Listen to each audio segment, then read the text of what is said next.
Le député provincial Albert Mansankaïj était devant ses collègues de l'OMAMI présentant le rapport sur base du travail de contrôle parlementaire effectué par la Commission économico-financière à la Direction générale des recettes de l'OMAMI et au gouvernorat des provinces. La composition de la commission se présente de la manière ci-dessous. Comme honorable député, nous avons honorable Gabriel Nando Alexis comme président. Nous avons honorable Mbanangoy Jean comme vice-président. Nous avons l'honorable Albert Mansankaïj comme rapporteur. Nous avons l'honorable Kaïb Mwepou Joseph comme membre. Nous avons l'honorable Kassanana Mouloundou Oposa Eli comme membre. Nous avons l'honorable Ngomoilou Gabriel, membre. Nous avons l'honorable Milema Kabamba Eliosi, membre.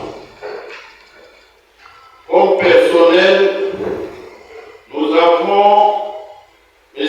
Moulanda William, expert. Nous avons M. Chibanda Ngoïcha, expert. Nous avons M. Moutoulama Idenge Archange, expert. Nous avons M. Kamunga Chikungila Léonard, expert. Nous avons M. Komolo Jimajan, expert. Nous avons M. Mukandila Chibanda Emmanuel, secrétaire.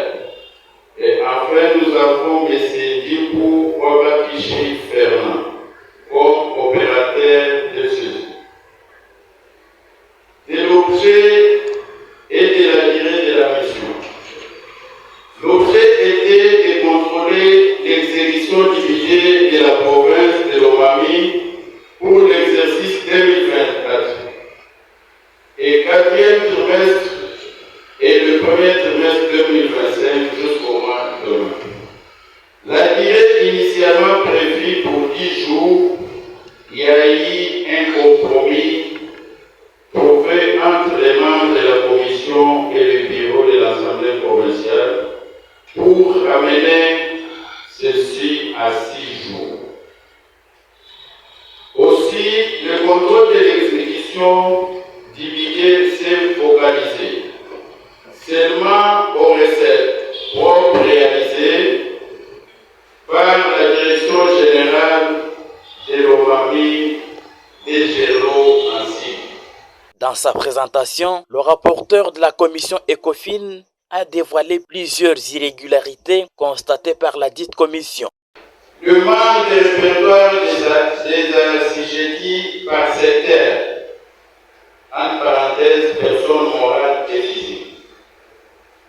Les dépenses exorbitantes des recettes utilisées par les antennes à la source, sous prétexte de dépenses autorisées, alors qu'en finances publiques, il est strictement interdit d'effectuer des dépenses à la source.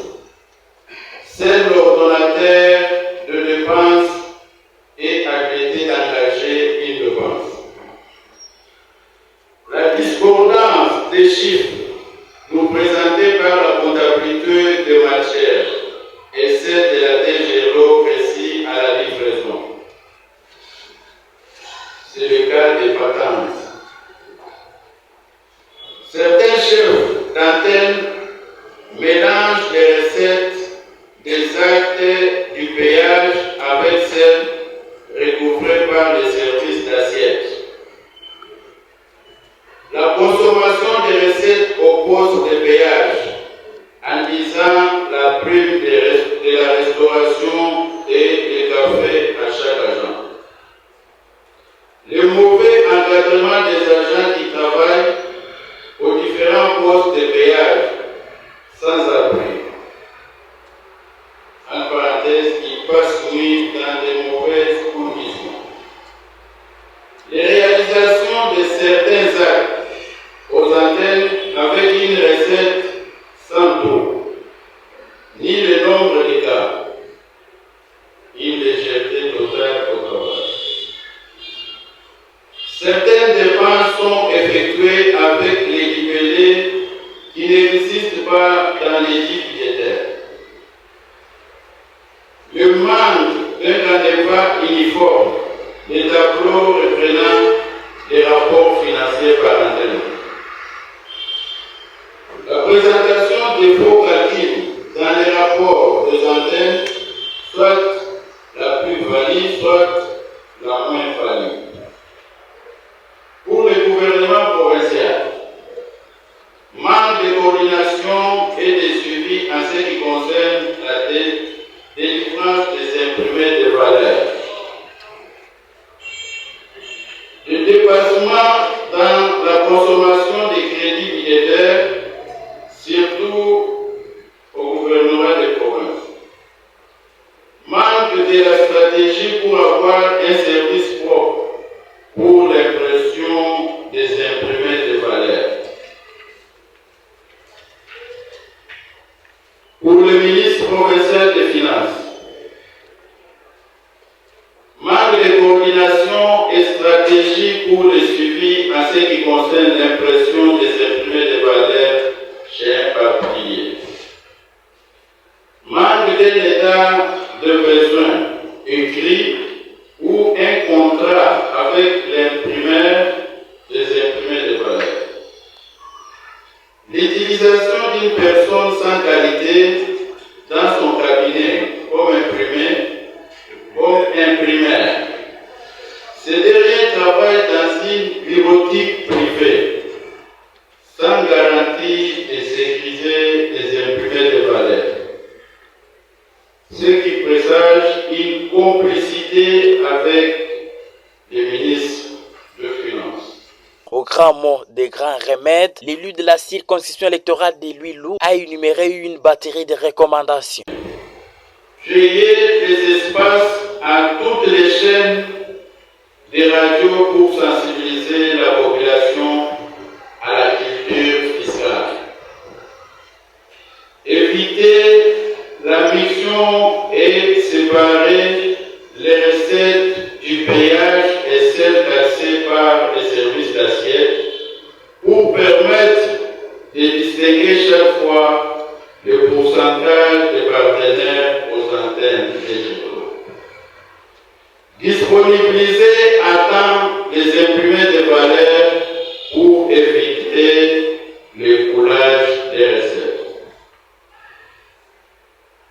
Interdire l'engagement des dépenses dites autorisées aux antennes de GELO et aux postes de péage sous toutes les formes. Améliorer les conditions sociales des agents de la DGRO afin de les inciter à une plus grande production. Organiser des ateliers de formation pour le renforcement des capacités des agents de la DGRO en vue d'améliorer la qualité du travail. Assurer une bonne protection des archives et leur meilleure conservation. Les recettes propres à la province de Lomami sont déséquilibrées en recettes et en dépenses. Sur ce, le recyclage des chefs d'antenne de la DGRLO s'avère très important, a déclaré le député Albert Mansan Kaïj, tout en sollicitant la recevabilité du dit rapport. En définitive, les recettes propres de la province de Lomami sont déséquilibrées en recettes et en dépenses. Suite aux dépenses exagérées qui s'effectuent à la base, d'où les recyclages de tous les chefs d'antenne de la DGRO s'avèrent très importants.